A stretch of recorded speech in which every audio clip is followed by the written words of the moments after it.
有些答案仍未被看见。这里是听风。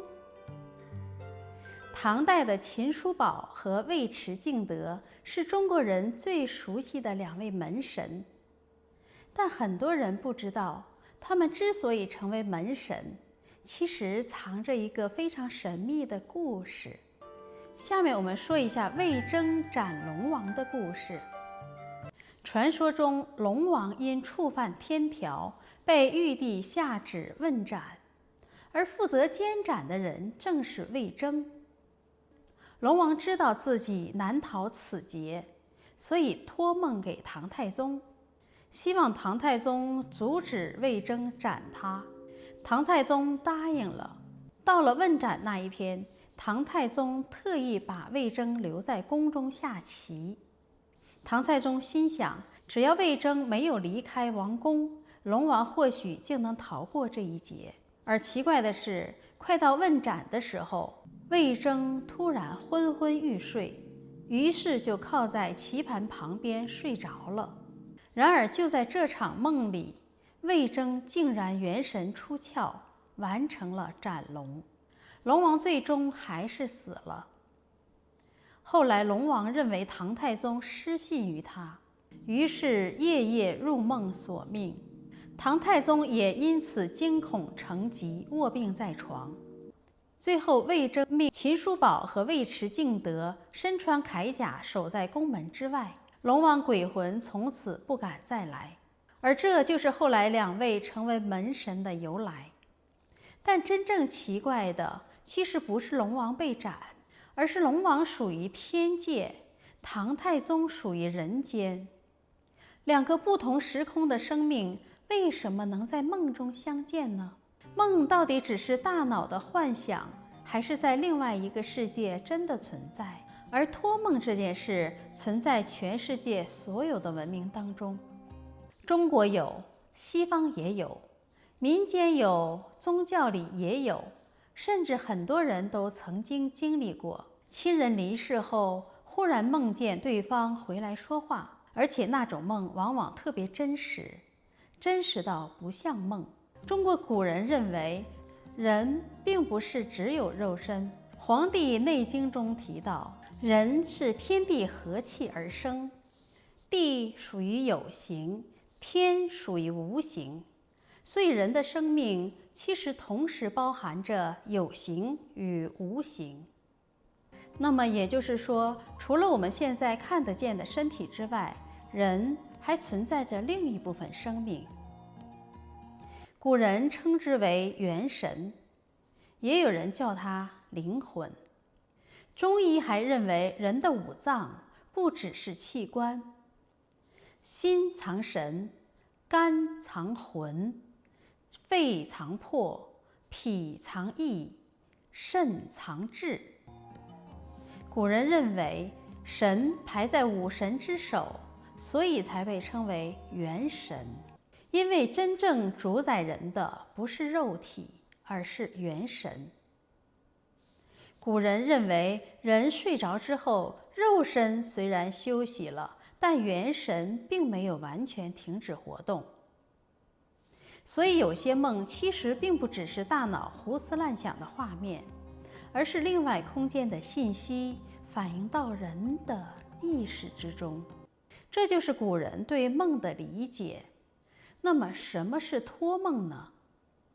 简单的说，就是另外空间的生命跨过时空，向人传递信息。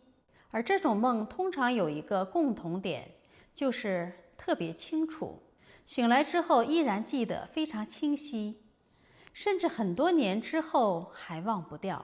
很多人认为托梦只是古书里的故事，但其实直到今天，民间依然有人经历类似的事情。曾经有一位老人过世后不久，他的两个儿子先后做了同一个梦。梦里父亲对他们说，你们烧给我的东西差不多都有了，就是还有一个尿桶没有烧给我。儿子醒来后觉得只是做梦，可奇怪的是，过了一段时间，老人又再次托梦，还特意告诉儿子，那个尿桶就在橙子树下。结果2个儿子果真在橙子树下找到了那个尿桶，于是赶紧烧了过去。从那以后，老人就再也没有出现在梦里。这种故事如果只是一个人说，也许有人会觉得是巧合。可奇怪的是，几千年来，不同民族、不同文化、不同地区都在流传着类似的事情。清朝有一本书叫做《秋灯夜话》，里面记载过一个非常离奇的故事。有一位姓来的司马，他不信神佛，阻止人建寺院。后来他被人杀害，甚至右手4根手指都被砍断。可就在他遇害当晚，还在浙江的妻子忽然做了一个梦，梦里丈夫满身是血前来告别，并对她说自己即将转世投胎，而且还告诉她将来会投生到哪个村子哪户人家，甚至说那个孩子的右手会缺少4根手指。几天后，噩耗真的传来，来夫人才知道丈夫真的死了。